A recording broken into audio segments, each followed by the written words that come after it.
When I was young, I didn't really know what I was going to do when I got older. I read a quote from Arthur C. Clarke, which said that a sufficiently advanced technology is indistinguishable from magic, and that's really true. If you go back, I think it actually goes beyond that, because there are many things that we take for granted today that weren't even imagined in times past. They weren't even in the realm of magic. One of the issues with social media, it's been pointed out by many people, is that I think maybe particularly Instagram, people look like they have a much better life than they really do. Right. So by design. Yeah, people are posting pictures of when they're really happy. They're modifying those pictures to be better looking.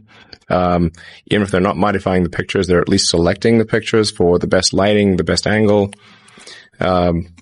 So people basically seem, they're way better looking than they basically really are. Right. And they're way happier seeming than they really are. So if you look at everyone on Instagram, you might think, man, there are all these happy, beautiful people, and I'm not that good looking and I'm not happy. So I must suck, and that's going to make people sad. So when in fact, those people you think are super happy, actually not that happy. Some of them are really depressed. They're very sad. Some of the happiest seeming people, actually some of the saddest people in reality. And then I think the final thing I would encourage you to do is, now is the time to take risk. But as you get older, your obligations increase. So and once you have a family, you start taking risk not just for yourself, but for your family as well. It gets much harder to do things that might not work out. So now is the time to do that. Before you have those obligations. So I would encourage you to take risks now. Do something bold. I also had sort of a slight existential crisis, because I was trying to figure out, what does it all mean? Like, what's the purpose of things?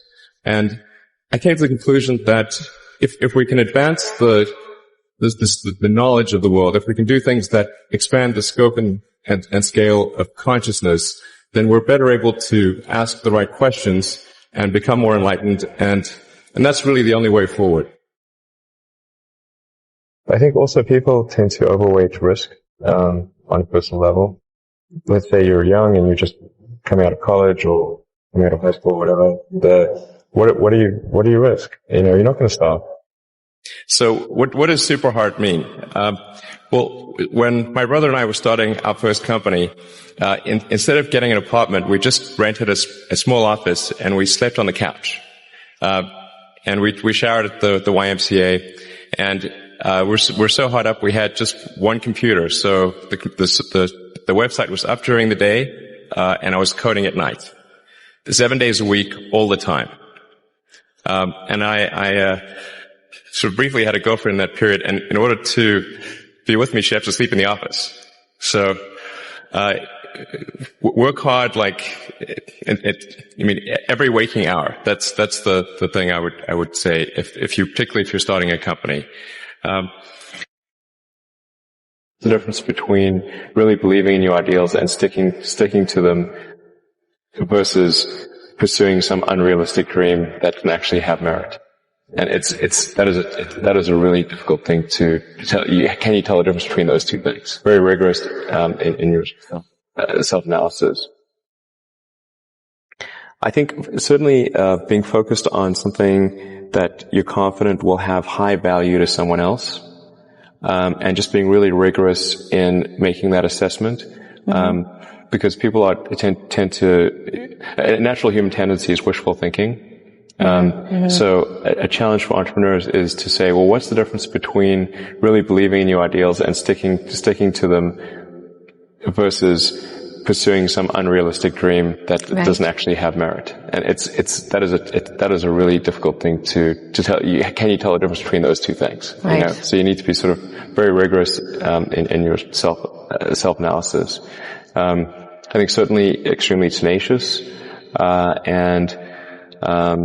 and then just work like hell. I mean, you just have to put in, 80 to 100 hour weeks every week. if you assume things are true by convention, which is actually what most people do, then it's difficult to gain insight into how things can be bettered. You want to make sure that the underlying premises are valid and applicable, and then in reaching a conclusion, that the conclusion you're reaching is necessarily by the underlying process and the interconnection between those processes. Well, I mean, Tesla really faced a severe threat of death due to the Model 3 production ramp. Essentially, the company was bleeding money like crazy, and just if we didn't solve these problems in a very short period of time, we would die. And it was extremely difficult to solve them. How close to death did you come? Within single-digit weeks. 22 hours a day? Or like how many hours? Just working, so 7 days a week, sleeping in the factory.